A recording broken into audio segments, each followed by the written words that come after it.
How does it feel to be part of the grammar school graduate family? It feels a very close community, to be honest. And I can feel now that I came back.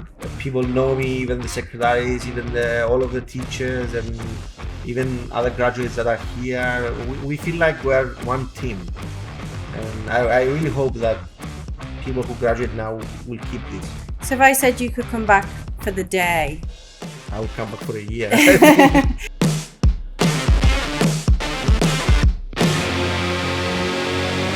Welcome to another episode of the Grammar School podcast. And it's our first episode connected to graduate success stories. And I'm really happy to introduce our first guest because I'm a regular at his restaurant in Malunda, Salt and Fire, excellent steaks and cocktails. And Christos, welcome today. Christos Chimonides. He's going to be talking to us about his career journey. Because at the school, my role is to guide young people in their careers. And we want our graduates to share their stories and hopefully inspire students to know that they can, follow a different step or a different path. Wouldn't you agree? Yeah, thank you so much for having me. It really means a lot coming back. Thank you for And coming. I really wish that will help some of the students and future graduates. I'm sure you'll help as long as you tell them all to study. Yeah, you have to study. Yeah. Just a little bit. I didn't though. Well, no. I think you did very well. No, I did. I was a really good kid. Yeah. Yes, a very good kid. Never in trouble. No, never. No, always on time for lessons. Yeah. What made you choose the grammar school? Was it you or your parents? Well, my brother was already at the school, so we have 3 years. He's 3 years older than me, so he was already here. So my parents were really happy with the school and the whole organizational stuff. And I'm only 10 minutes away from here. Perfect. So it was a no-brainer for me to join grammar school. Mm-hmm. And how did you feel the first day you walked into the school, age 12? Well, I came from a very small school, from my primary school, and the first day was like, this is a huge establishment with so many people. It really feels strange at the beginning, but so at the same time you feel like you are within a huge community, so it was fun. Definitely a family. Who was the first teacher who taught you on the first day you came to the grammar school? I think I can't It's a good remember. question. It's a good question. Yeah. The very first day, to be honest, I don't remember. So let's think about the teachers who taught you. Do you have any who inspired you, who you remember even to this day? Most of them are towards the end of my academic career in grammar school. So Mr. Mavroiakomos was, of course, he will always be like the teacher figure. I mean, he's really smart, and but you had this feeling of respect and discipline, and he loved mathematics. He still loves, I think. Yeah, he's still the same. Yeah, yes. It must be the same. Yeah. So definitely Mr. Mavroiakomos, and of course, that might not have been my teachers for the cultural evening. So Mr. Kyriakos and Mr. Marios Karalambous, Kyria Vroula, that she was really important for the cultural evening. I spent so much time for that part. So what did you enjoy about the cultural evening? I think the whole concept of building it. So it took us like 3 months. Some of us actually started from August, before the actual academic year starts, and going through all of those stages and to see it building up into this performance at the end. Is there one performance you'd like to relive, or one moment during the cultural evening that you'd like to do all over again? I think I would like to do the Savopoulos one, which I was not part of it. I saw it from the audience part. I think it was like a couple or 3 years after we graduated, and I really felt a bit jealous for the whole because I was in the orchestra most of it, and I would really love to go back for that culture evening. Let's think back to when you were a student here, is there any advice you'd like to give yourself? Well, I wasn't the best student academic wise, so I will if I went back, I would be a bit more disciplined with my academic part of the school, because it's not only the academic, but that part was not the most efficient way I could. I think you need to repeat that for all the students at the school. So the academic part. Yeah, we take this for granted. It's not. It is very important, unfortunately. I mean, especially now it's very competitive out there, and they really need those grades. Unfortunately, and I'm saying unfortunately because I understand that it's a huge road to success on that part. Let's think about your school life. What was your happiest memory within school? Any particular incident or anything? Any trips you did maybe? I think because of the cultural evening performances, I cannot think of anything more emotionally intense than those days. So those last rehearsals and those moments were very, very intense in my mind now. They are very really intense. What about your graduation? The graduation party or the I ceremony? really enjoyed the party, because now that you're saying it, but it was really fun, and it felt like we're finishing a huge thing. Like, yeah. And let's think about the saddest memory of the school. Not everything in life is always perfect. Yeah, there are not so many sad moments at school, to be honest. I mean, it's a matter of having the mindset to enjoy every day. But of course, the saddest moments are when we lose some of the classmates, and I think it was third grade when we lost one of the seventh grade in a car accident. It's not that I didn't knew the guy. I didn't know the guy, but the whole school was really dark in those days, and it's not a day I would like to go back. Okay, let's think about now. After the grammar school, you became a pilot. Can you tell us more about how you became a pilot? What made you want to be a pilot? Well, I was lucky enough. I always wanted to become. So I knew from very, very early age that I was gonna become a pilot. My whole family was in the aviation industry. So my father, all of my uncles, even my grandfather used to be an air traffic controller back in the 50s. So for me, I grew up within this industry, and I knew that I was gonna become a pilot one day. And this is the small issue that I wasn't the greatest student in regards to marks, because I knew that the skills that I wanted to develop to become a good pilot were not becoming good in economics or accounting, unfortunately. So what are the skills to be a good pilot? Because we have students today whose dream is to become a pilot. The most important skills are what we call now are soft skills. So being know how to interact with team members, being good in leadership, have discipline, be punctual,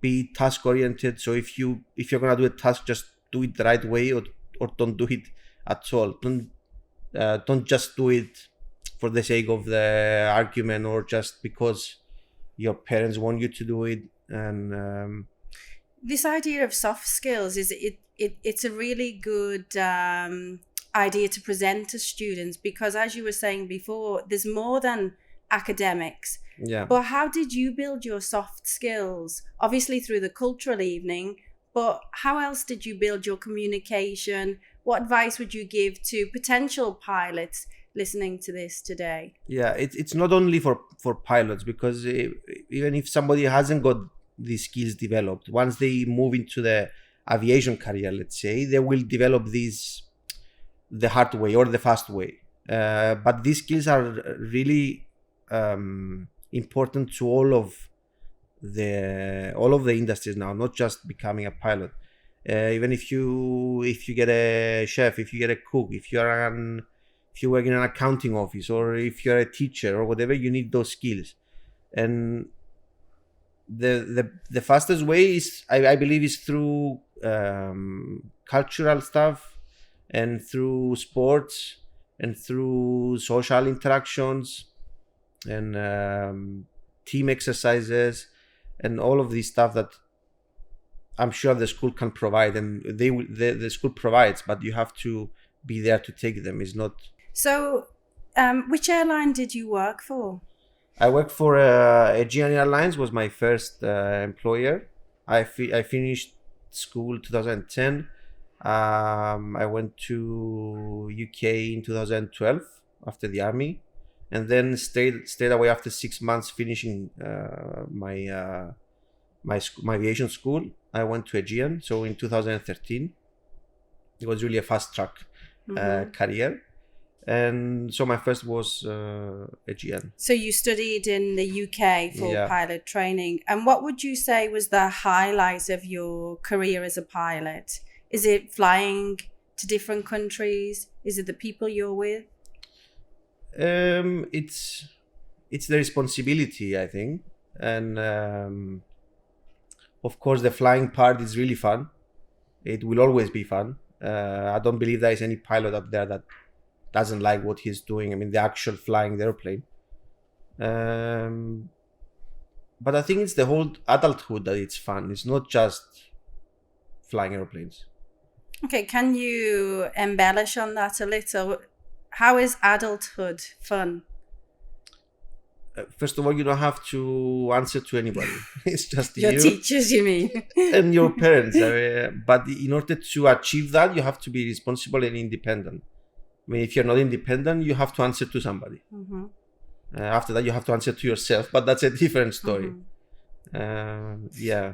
And I had the opportunity to get into this independency very early, because becoming a pilot is very fast if you're good at it. I mean, it only took me 1 year and 1 month to finish school. And what's the negative aspects of being a pilot? Are there any? No, there are a lot. Yeah, it's you cannot count on holidays. You cannot count on weekends. You cannot count on summer holidays, and it's a full-time job with you work on shifts. So all of those jobs that you actually work with shifts, it has all of these issues. Okay, now for the big question. Yeah. Could you have free flights anywhere in the world you wanted? No, it was cheaper, but not free. Not free anywhere? Not free. We had a couple of free flights when we were commuting back to Cyprus, because I was based in Athens for some time, for 2 years. And we had free tickets to go back to our base. So okay, now I'm going to ask from the horse's mouth. Is flying safe? It is ridiculously safe. Mm-hmm. It's much safer than taking the car from here to Larnaca. Okay, that's good. Yeah, it is it's safe. Good to know.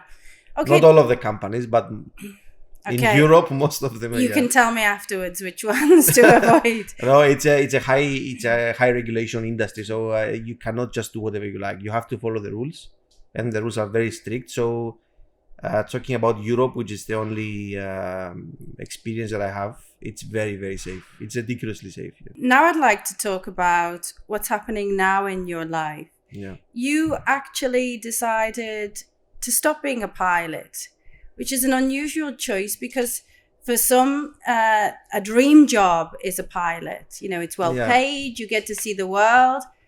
And yet, how old are you? I'm 31 now. And at 31, you've turned your career path on its head. Yeah. And what made you do that? First of all, when I had to choose which path I would go through my studies, it was between these two. I was either going to become a pilot or study culinary arts and trying to become a chef. So I always wanted both of them. And I chose the aviation path because of the job security mostly, and the good lifestyle, if I can say that. It wasn't that hard decision, to be honest, because having being a pilot is not what it looks like. It's really fun, but I had to be away for more than 20 days per month because I was working in a company outside of Cyprus at that time. And when my priorities were, I would need to be in Cyprus, I want to be based here, I want to sleep at home every day. It was no brainer for me that I will choose this path. But the restaurant, because this is my job now. I mean, we're running a restaurant. The restaurant was already successing in the industry, so it was a bit safer. It was a safe option, let's say. Yeah. So let's talk about Salt and Fire. I know the restaurant very well. Yeah, you do. You're a good chef. Yeah. Even better cocktails. Yeah. So where did the idea first for the name come? Because it's quite a unique branding, and also the decision to have it in your garden. You can tell us about that. The idea, it actually grew up on us because our father really wanted to do a restaurant from like 20 years ago. So he had this idea that he actually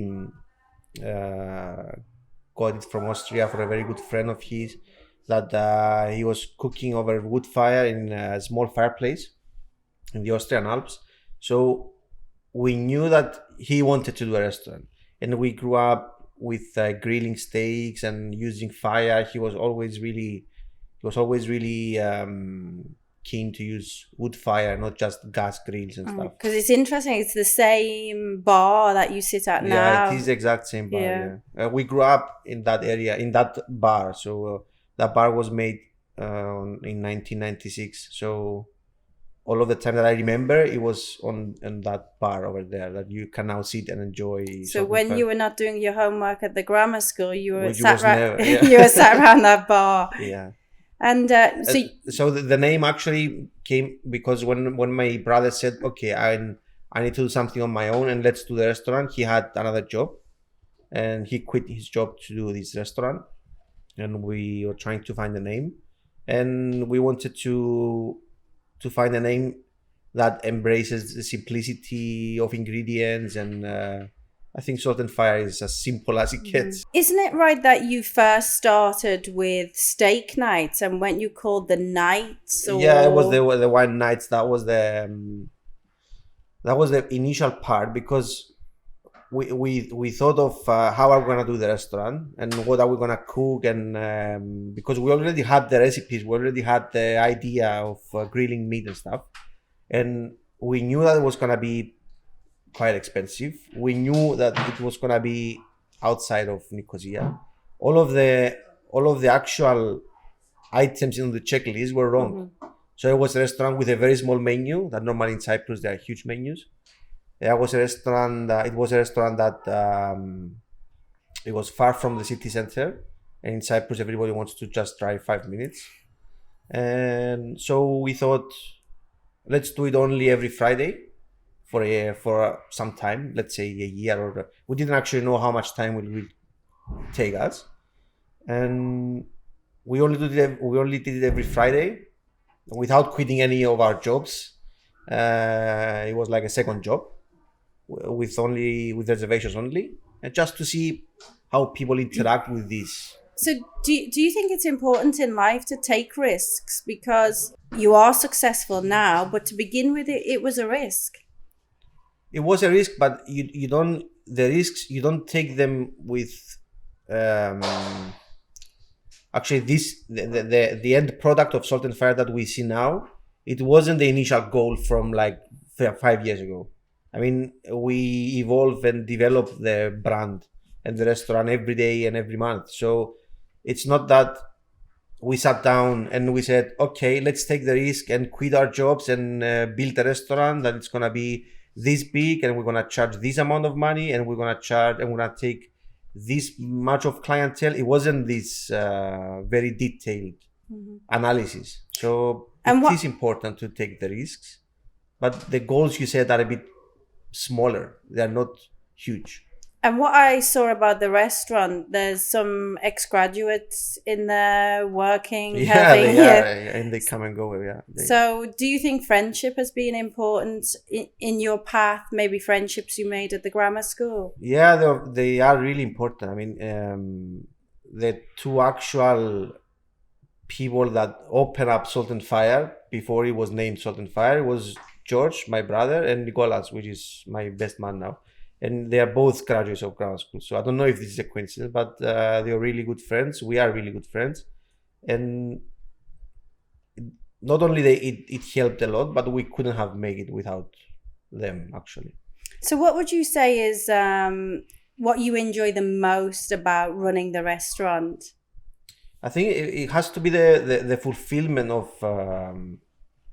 serving of not it's not only about the dishes. Like, let's say you serve somebody a good steak and it says, I was a good steak. These I could do it before the restaurant. I mean, and everybody can do it at home. It's about creating those memories creating those memories and creating those experiences that people will remember, and then they will talk about it and they will appreciate it the way I think about it. And this summer you did something exciting, opening a pop-up restaurant in Mykonos. Yeah, that was... How did that come about? And, is it something you'd like to repeat in another place? I think it's not about repeating it in another place. It was a really interesting task for us, and we really wanted to do it. The opportunity came up through a guy that wanted some help, and he wanted to have a restaurant. He wanted to have a good brand, a good restaurant in his own hotel, and we went straight to it. I mean, we grabbed the opportunity. We didn't say, well, no, we cannot do it. We made it happen. We're not doing it this year again, but it was really, really interesting to see that we can actually do it. Is there anything negative about having a restaurant or difficult in running it? There's always a negative part. I mean, if you try to find it, you will definitely find it. The times are not the best, so you work at times that other people have fun. So during Christmas, during holidays, during weekends, you cannot have like 10 days off. It's not like you switch off and you switch on again. It's a 24/7 job. What do you believe are the ingredients to success? Generally, it's not a recipe, that's for sure. You cannot say to a young guy now, just study a lot and you're gonna success in life. That unfortunately it doesn't work like this. I think the important ingredient is to have your dreams set. That's fine. That's good, but you have to aim a bit lower. You have small goals, and goals that are actually matter in the appropriate stage of your life that you are. I mean, if you're 17 years old and your goal is to become a partner in a huge accounting offer, that's just dreaming. It's not a goal. A goal should be to be responsible. A goal has to be to get your grades straight, to go to a good university, to study what you like, to be happy with your life. These are goals that you have to set one after the other. But having your dream there, it's really important. But don't aim at your dream. What would you say to our graduates who have dreams of being entrepreneurs or, owning their own businesses? Do you think it's a realistic thing to aim for in Cyprus, with Cyprus being so small? It is realistic, yeah.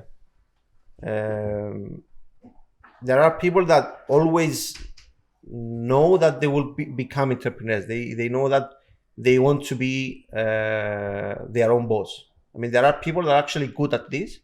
There are people that they are not meant to be. And of course it's okay. And I will embrace this idea, but they have to set their priorities straight. A priority at the age of 18 is not to have your own. In my opinion, I may be a bit, harsh about it, but I don't know if you understand what I'm trying to say. Yeah. Wanting to become a businessman and not setting a small goal after the other, it will not drive you anywhere. So what does the future hold for you? Have you achieved all of your dreams, or what are you looking forward to? Well, what I want to say to young people as well, not just for my goals, is that don't plan many, many years ahead. You cannot plan 20 years ahead. There is no way you will achieve that. If you ask me 4 years ago, you're going to quit your job, becoming a pilot, and you're going to run a restaurant in Cyprus, it was going to be like a scientific fiction, because I had a good job, everything worked for me, and it wasn't the logical thing to do. After 2 years, it was the logical thing to do. So the future plans now is mostly to develop the restaurant more and to be more established. What ways will you develop the restaurant? Are you going to bring any new dishes in, or are you going to focus on steak? Some of the business development, it is the menu part, but it is the core of the restaurant. But it's not only that. The important thing is to establish a brand and to have people trust the name Salt and Fire and Christos and Yorgos. We want people to trust the quality and the experience. So in order to achieve this, it takes a long time and a lot of effort, but with many small items. Looking back at your school life, are there any subjects that you chose at A level that you take aspects from when running the business? Have you reflected on anything that you've learned at school? Mostly, it has to be the practical subjects, so mathematics and physics. Not because of the actual subjects, but because of the system, how it makes you think. That's why, I mean, most of the consultants, let's say, are engineers. They are not. They didn't study politics or accounting. Not because they are not good at it, because they learn how to think and how to be systematic about it. Mm-hmm.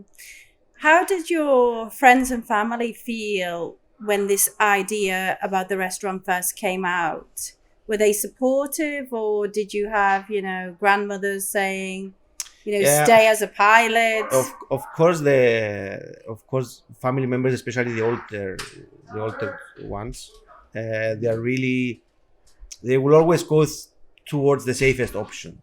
And to be honest, it wasn't logical. It wasn't logical to leave a job with good lifestyle, with good money, with opportunities, and you have to remember that it was already tried with all of my family. So it was an industry that was already successful. My father was successful. My uncle was successful. I mean, through the years, but they were supportive. I mean, they were always supportive. I mean, do whatever makes you happy. If you're not happy, it doesn't work. So, I mean, I think that's a good point, isn't it? If you're not happy. So do you think that the most important aspect of life is being happy with what you do, or the financial side? Yeah, being happy is the most important thing, for sure. So if health and happiness is the most important thing. If you went back, would you go to culinary school? I think I would, yeah. Anywhere in particular? In Switzerland, they have very good establishments, so I will definitely go, I think. But I'm sure I will not end up at the same position as I am now, because every bit that you do, even if you change careers or you study one thing and then at some point you say, I'm gonna do a second bachelor, or I'm gonna completely do something different. Every item that you do, it teaches you something. Mm-hmm. So becoming a pilot and having that way of operating, it helps me how to operate a restaurant now. So I'm lacking, let's say, on the academic part of the culinary world, of actually going and studying in a culinary school. but I gained so much experience on how to run efficiently something from the aviation industry. And when you're hiring staff, you said you've even hired ex-grammar school graduates. What do you look for in terms of their personality, in terms of what they've done? The most important thing is personality in general, and I think all of the industries now shift towards that. So people are now hiring for personalities. They don't hire for skills in a CV. They are important, but the reason they are hiring for personality is because they take for granted that you have a good academic background. So unfortunately, you cannot say to kids now, don't get good grades, it doesn't matter. Apparently it matters. And if you have the same CV with somebody else, then it's down to the interview and down to your any external activities that you're following, and not just because you got an A star in your mathematics or because you finished a great school. So I need when I hire somebody, I need him or her to be punctual, of course, responsible.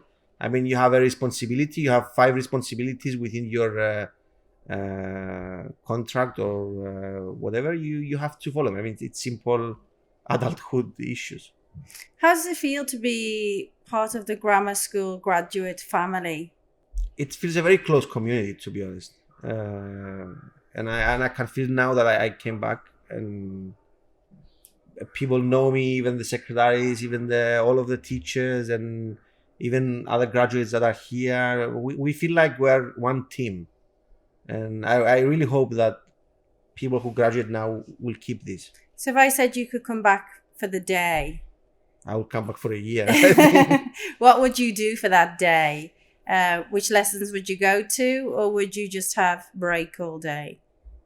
No, I wouldn't have break all day. I think I would go physics, I think, with Mr. Christophorou, and mathematics with Mr. Mavriakomos, for sure. I'm sure they'd and the culture. I mean, this is I mean, it's definitely for me, but I don't want to repeat it every time. But it was really the best time in school. How many years were you in the cultural evening? I was definitely from 4th until I graduate, and I was on my 3rd grade as well for a small dance that we did. So 4 or 5 years. I think students are moving away from the traditional ideas of studying that maybe they had when you were at school.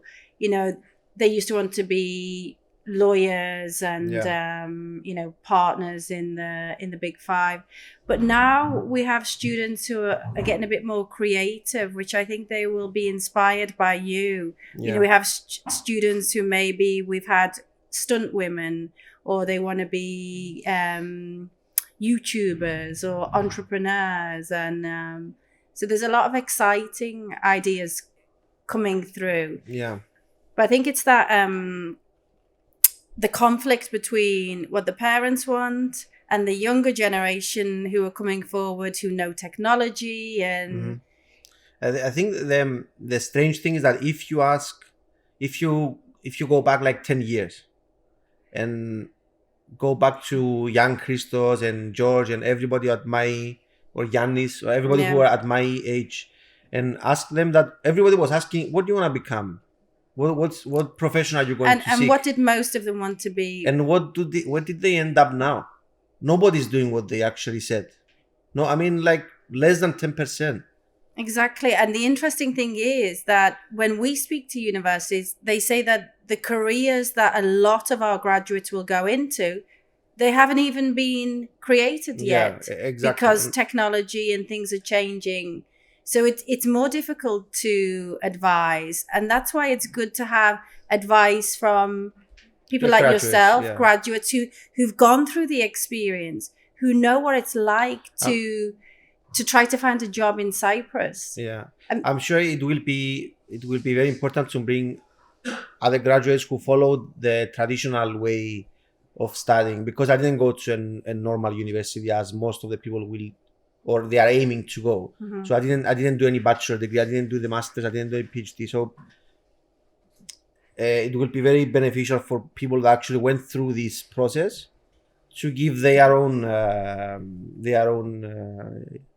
story. But my understanding is that we push students to decide what they're going to do with their life at the wrong age.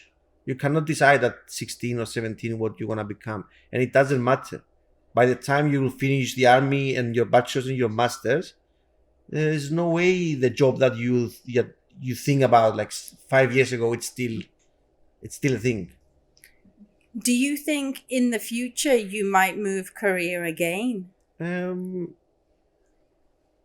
Well, nobody knows, and I think now running our own business, it's quite difficult. We may shift towards other industries, yes, but actually going back to be just an employee at a company, I think it's quite a remote chance.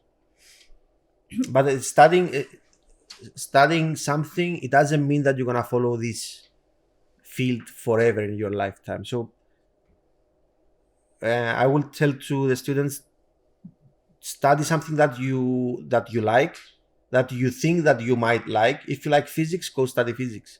There's nothing wrong with that. Just pure physics, just pure accounting, law. I mean, if you see the branches of law, it's extreme. You can follow from aviation to medical to advisory to whatever you can think about. If you study physics or mathematics, I mean, you can see. Mr. Afamis, I think, studied analytics and mathematics. And there's always the rumor that he was in NASA. Yeah, I heard about that. Yeah. Did you hear about that rumor yourself? I did. Yeah. So just go study what you like now and try to grab every opportunity that you get. And don't be attached to your family in respect to independence. I mean, just get a job. It doesn't matter. I mean, you just work for 2 days a week, 3 days a week. Do you think the younger generation are better at taking risks than, say, my generation or your father's generation? Generally taking risks, you mean, or in regards to the academic? Just taking risks. Do you think the younger generation are like more willing to take risks? Should they be more willing to take risks? I think it's not about taking the risks. It's about having the target set correctly. So let's say leaving my job was a risk, but my priority was to be in Cyprus and be happy. So it wasn't so much of a risk. It was definite. I was gonna be in Cyprus and I was gonna be happy. Okay, I will have the economic setback of losing that good salary, but it wasn't the priority at that time. So they are prone to taking the risks, but maybe they don't have all of their priorities straight. And I think it's a system issue as well. It's not their fault. I mean, it's nobody's fault. And what other subjects do you think should be offered to students to study? Do you think we should go back to teaching culinary skills at school? Well, I would love that, because it's my field. So I think we have to give the students the opportunities to look for their good skills. And the current structure is very strict. It's very confined within the boundaries of the traditional methods and traditional subjects. Somebody might not be good in politics or accounting or in physics or in mathematics, but might be brilliant in music, might be very good in sports. There's nothing wrong with that, and it should embrace that path. And what about in the future when you have a family? How will you balance family life with the demands of a successful restaurant? I don't know. I will have to talk about that in a couple of years, maybe. I will definitely try. It's about setting the priorities again. Of course, now that I don't have any kids, it's the priorities it's really straightforward. I mean, at the age of 31, I believe that from 30 until 40, it's a time to work hard and do as much as you can, because now we have the energy, we have the knowledge, we have years in front to develop the ideas and try them and do mistakes and fix the mistakes and do other mistakes and evolve. But definitely at some point, job will be number 2 in the priority list, I think. Do you get any inspiration from other cultures for the menu in Salt and Fire, or do you intend to bring any other cultures into the menu? The only cuisine that it might be very similar to what we serve is the Basque cuisine. So anything from San Sebastian or Bilbao and that area, because they are really focused on ingredients, which we are focused on ingredients, the quality of ingredients, and they are using wood fire mostly. So this is the only influence that you can say that we have. Bringing other cuisines into Salt and Fire, I don't think it will happen. I will sometimes I slip some ingredients in that are not used in conventional cooking. I like the Japanese culture and cuisine a lot, and Thai as well. What's your favorite ingredient? I don't know, salt. And fire. Salt and fire. I was gonna say love, but it's a bit of cliche, right? And there's so many ingredients that are really good. Okay, I have a big question. What's it like working with a family member, with your older brother? Sometimes it's very good, sometimes it's very bad. It's very good because, when you get into an argument or if you don't agree with a disagreement, it doesn't matter how frustrated you will be, the next day you will still be brothers. So it works on that part. It's difficult sometimes to keep it professional, and we're really trying on that, and it's our top priority for the upcoming years to have a very well structured within the company to make it even more clear what's the responsibility of each individual, and we are actually good at it. So are any other family members involved in the day-to-day running of the restaurant? No, me and my brother. No grandmothers offering to make desserts? Our grandmother actually feeds us every lunch still. So, but she's not in the restaurant. No. What about when you were at the grammar school? Did you use any of your grilling skills when we used to go on school trips? Did you ever make souffle up in the mountains with any of the teachers? I must have. I don't know, but I think, have we been? I think we've been once in the Trollos area or somewhere. Yeah. If you could create a club at the grammar school that could build all the soft skills that you were talking about earlier to make students more ready for working life, what club or clubs would you suggest? I would suggest the culinary club, because it's the only field that I will definitely have something to give. It's my field of, it's a field that I'm really attached to it. So I believe that let's say if a restaurant was built in the school, that's a good idea. Yeah, and having the club, the culinary club, working and the actual students went in there and see how the professional kitchen works and learn new techniques and be part of teams, it would be it's definitely beneficial. What would you say is the difference between a professional kitchen and, the kitchen we all have at home? It's consistency. And how difficult is that to achieve? It's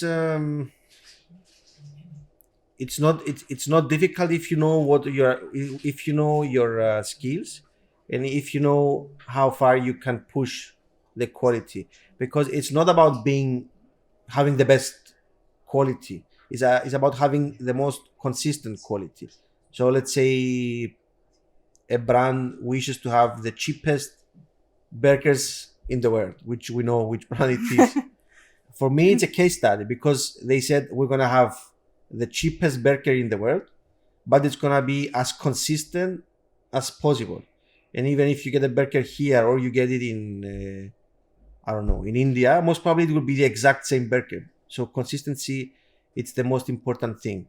For the difficult part for Salt and Fire is that our decision was to have the best quality that we can get our hands on, but we have to be there consistently. So if you come today and you come in 1 year, you have to get the same exact quality. Well, I can verify that. Yeah, I've had the same quality when I've come. Can you see in the future Salt and Fire chains across the world? Is that a goal? Are you going to think really big? It's about decision. I think, especially after Mykonos, that we saw that we can do it in an overseas restaurant. I mean, it's not that difficult, believe me. I mean, it's more difficult to have a restaurant in Agios Ioannis than have a restaurant in Mykonos. It's much more challenging. And it's about making the decision. The decision is not yet there, so I cannot say yes or no to that. Mm-hmm. But currently, it's not the exact philosophy of the restaurant to have a chain of Salt and Fire. And the way we operate, it's not really easy to do that anyhow. Let's go back to school. Have you kept any of your old exercise books? Do you still have your blazer? What memories have you kept from the grammar school? I think I have my blazer along with... No, I have my last shirt on the last day of 7th grade. Yeah, who signed that? All of them, I think. Most of my friends also. I don't think I keep my books. Not even sure. one? I have to check on my old house. Has to be somewhere. Mm-hmm. The uniform is definitely somewhere there, along with the shirt and along with the... I think I have the shirt that I wear in the UK, my pilot training. Mm-hmm. So I had that. I have that shirt as well. So everything is like together. Christos, we're gonna finish with everything I've told you have to say for students to study. So what advice are you gonna give to all the students watching about life, about taking risks, and more importantly, about not worrying about their future? I want to close with an important statement from me that they have to set their priorities straight. And for me, it's really, really important to be disciplined and punctual and be independent. I mean, when I was at their age, I wanted to be independent, not because I didn't like the dependence on my family, but because I wanted to give back as much as I got. And being focused, which I know it's a cliche. I mean, everybody says being focused, study. Of course, they know that. I mean, you have been telling them that for years, and still telling them. You are, and it's you have to tell them that they have to stay focused. But I will tell them to get every opportunity they can to develop their abilities, their skills, their communication, their social life. These are very important skills that they're gonna need it at some point. Mm-hmm. And I just want to ask you one last thing. Being back at the school after 13 years, are you happy with the Christos who is here at the school? Yeah, I am. I mean, I feel a little bit proud. I mean, coming back to school... as a celebrity? No, I'm not a celebrity, yeah. But having you and Mrs. Kam actually inviting me to this podcast, it's really, it feels proud. I mean, I feel proud. And I really wish that all of the kids graduating now, they will come back in we hope so 13 too. years and do the same thing. Yeah. Well, thank you for coming and sharing your career path, and we hope that you've inspired the next entrepreneurs. Thank you so much. Thanks for for the having next me. restaurants in Cyprus. Thank you so much.